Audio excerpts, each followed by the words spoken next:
किं पुनर्ब्राह्मणाः पुण्या भक्ता राजर्षयस्तथा अनित्यमसुखं लोकम् इमं प्राप्य भजस्व माम्.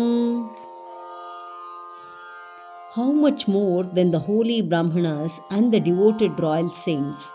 Therefore, having come to this world which is transient and sorrowful, worship me. ಪುಣ್ಯಾತ್ಮರಾದ ಬ್ರಾಹ್ಮಣರ ಬಗ್ಗೆ, ಭಕ್ತರ ಬಗ್ಗೆ ಹಾಗೂ ರಾಜರ್ಷಿಗಳ ಬಗ್ಗೆ ಹೇಳುವುದೇನಿದೆ? ಹೀಗಿರುವಲ್ಲಿ ನೀನೂ ಕೂಡ ಅನಿತ್ಯವೂ ದುಃಖಮಯವೂ ಆದ ಪ್ರಪಂಚವನ್ನು ಬಿಟ್ಟು ನನ್ನನ್ನು ಸೇವಿಸಿ ಕೃತಕೃತ್ಯನಾಗು.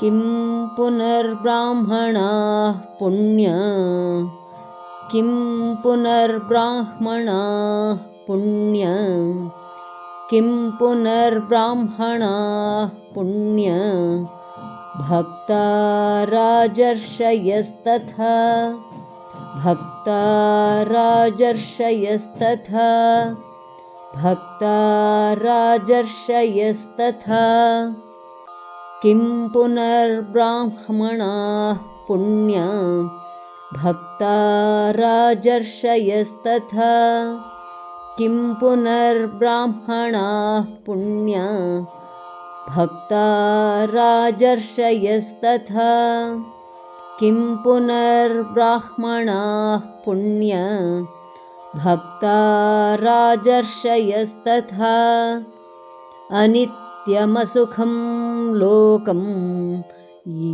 ಅನಿತ್ಯಮಸುಖಂ ಲೋಕಂ ಅನಿತ್ಯಮಸುಖಂ ಲೋಕಂ ಇಮಂ ಪ್ರಾಪ್ಯ ಭಜಸ್ವ ಮಾಂ ಇಮಂ ಪ್ರಾಪ್ಯ ಭಜಸ್ವ ಮಾಂ ಇಮಂ ಪ್ರಾಪ್ಯ ಭಜಸ್ವ ಮಾಂ ಅನಿತ್ಯಮಸುಖಂ ಲೋಕಂ ಇಮಂ ಪ್ರಾಪ್ಸ್ಯ ಭಜಸ್ವ ಮಾಂ ಅನಿತ್ಯಮಸುಖಂ ಲೋಕಂ ಇಮಂ ಪ್ರಾಪ್ಸ್ಯ ಭಜಸ್ವ ಮಾಂ ಅನಿತ್ಯಮಸುಖಂ ಲೋಕಮಿಮಂ ಪ್ರಾಪ್ಸ್ಯ ಭಜಸ್ವ ಮಾಂ. ಕಿಂ ಪುನರ್ಬ್ರಾಹ್ಮಣಾಃ ಪುಣ್ಯಾ ಭಕ್ತಾ ರಾಜರ್ಷಯಸ್ತಥಾ ಅನಿತ್ಯಮಸುಖಂ ಲೋಕಮಿಮಂ ಪ್ರಾಪ್ಸ್ಯ ಭಜಸ್ವ ಮಾಂ. ಕಿಂ ಪುನರ್ಬ್ರಾಹ್ಮಣಾಃ ಪುಣ್ಯಾ ಭಕ್ತಾ ರಾಜರ್ಷಯಸ್ತಥಾ ಅನಿತ್ಯಮಸುಖಂ ಲೋಕಂ ಇಮಂ ಪ್ರಾಪ್ಸ್ಯ ಭಜಸ್ವ ಮಾಂ.